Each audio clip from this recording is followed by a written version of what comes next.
again. So in the last video, we spoke about how people often mess up crate training for their dogs. In today's video, we're going to talk about the benefits of crate training, and if there's time at the end, we'll talk about how not to mess it up, so how to do it correctly. If not, that'll be a separate video. All right, now most people often get their dogs when they're very young, get them as puppies, so we'll start there. Number one, and the most common use for a crate, is toilet training. Now, puppies, when they come home, most people bring them home when they're about just over 2 months, about 3 months, around that age. And at that age, puppies, A, have a very small bladder, but also two, they don't have the muscle control. They don't have that active ability to control their bladder muscles to prevent themselves from peeing or pooing in the wrong places.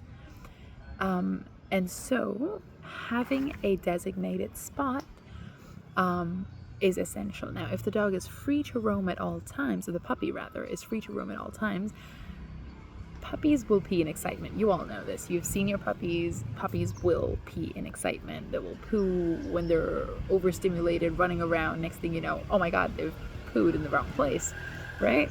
So toilet training is the main thing you would use a crate for in the beginning. Now, why that works is as they grow, dogs generally do not like to dirty their own space. They distinguish between where they go toilet and what they consider their own space. So now, if they're spending most of their day in this crate or playpen, they associate it with something that's their own. When they do that, they're not going to pee or poo in their crate. Unless you have a dog that's very, very anxious, or you've accidentally done things to cause anxiety in the dog, specifically separation anxiety, then there's a different method to overcome that. But in general, with most dogs, they will not like to pee and poo in their own space. And so when they spend so much time there, they avoid going in that area. So that gives you control. You can control the routine, you can control the structure. Take the puppy to the toilet area every 2-3 hours. As they grow older and older, you can increase the distance between toilet breaks. But initially, that's where you would start. Now, that's what you would start. Number two, dogs need to learn the difference between time for activity and downtime.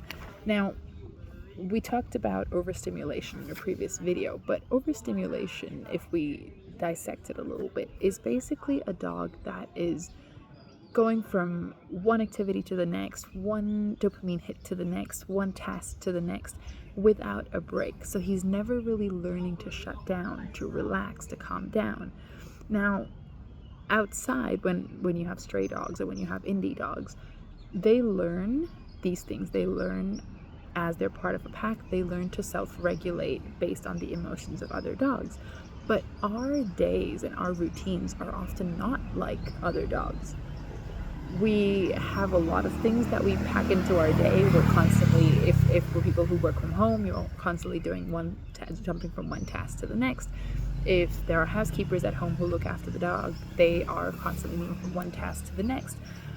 We don't relax during the day. Daytime is for working, unlike for dogs, where generally during the hours that the sun is out, they tend to sleep. Unless we do other things, unless we cause them to want to do other things other than sleep. So they follow us around and they never really learn to switch off. So having a crate is a big part of teaching the dog that they don't have to follow you around everywhere. They don't have to respond to every leaf that falls in front of the window. They don't have to bark at every bike that passes the house.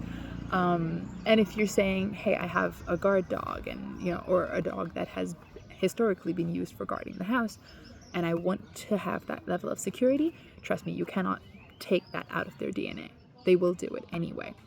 But you can teach the dog that there are times for it, and there are times that you don't want them to do it when they're in their crate. When they're young specifically, you need them to learn self-regulation before you can have a dog that can safely guard the house. Otherwise, you have an overstimulated dog who's never really learned to calm down, who's consciously triggered by every single thing, which is not the case. Like, not everything that comes to your house is dangerous. So the dog first needs to learn self-regulation, emotional regulation, before it can safely be relied on to guard your house, to protect you, to protect your family. Now, next is independence. When you don't use a crate, the dog's always following you around. So when you're gone, suddenly, that is something they don't know how to cope with because they're never separate from you.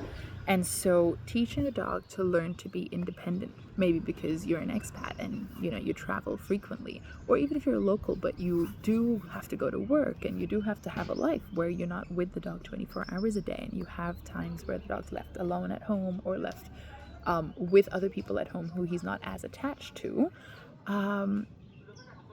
you can't expect them to automatically just accept that you're gone. You have to start by creating that distance in a safe and controlled manner where the dog can still see you. You got to start when you're at home. Crate training doesn't start when you have to leave. Crate training starts when you're still side by side. When you're watching TV, the dog's chilling in the crate. When you're cooking your dinner, the dog's chilling in the crate. By doing that, the dog is learning to create some distance from you, learning that it's okay to be at a distance from you, and that the world's not going to end just because they can't see you. When they gain that level of confidence, you start to leave the house. You start to disappear for short periods and come back, disappear for short periods and come back. And through that motion, or through that progression rather, you're teaching the dog that you will always return. Number 4, you can keep the dog safe and out of trouble. How many times have we heard of dogs chewing on electric cables, eating foods that are considered toxic, like onions and chocolates and grapes, and getting into alcohol and whatnot? Dogs eating leftovers of weed edibles. I've heard of so many cases of this.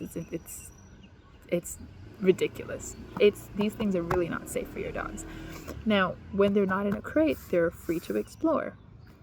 We've talked about this before. Dogs are opportunists. If they smell something tempting, they're gonna go for it. If they see not even just smell things that are tempting, sometimes they just learn that when they get into trouble, you come running after them, chasing them to take that thing away. They think it's a game. They're trying to initiate a game with you. It's not out of malice. It's not out of, any bad behavior. It's just because they want your attention, and that's how they've learned to get your attention. Now, obviously, you want to take whatever is unsafe from them, but by putting yourself in a situation where you're reacting to them rather than being proactive, you put yourself at a loss, and you confirm for your dog, or you reinforce for your dog that yes, that is how we initiate playtime. Right? So you can keep them safe, and you can keep them out of trouble, and be proactive about it. Take them out 5, 6, 7, 8 times a day and play with them, but have structured play sessions, have structured time, have a schedule where you're actively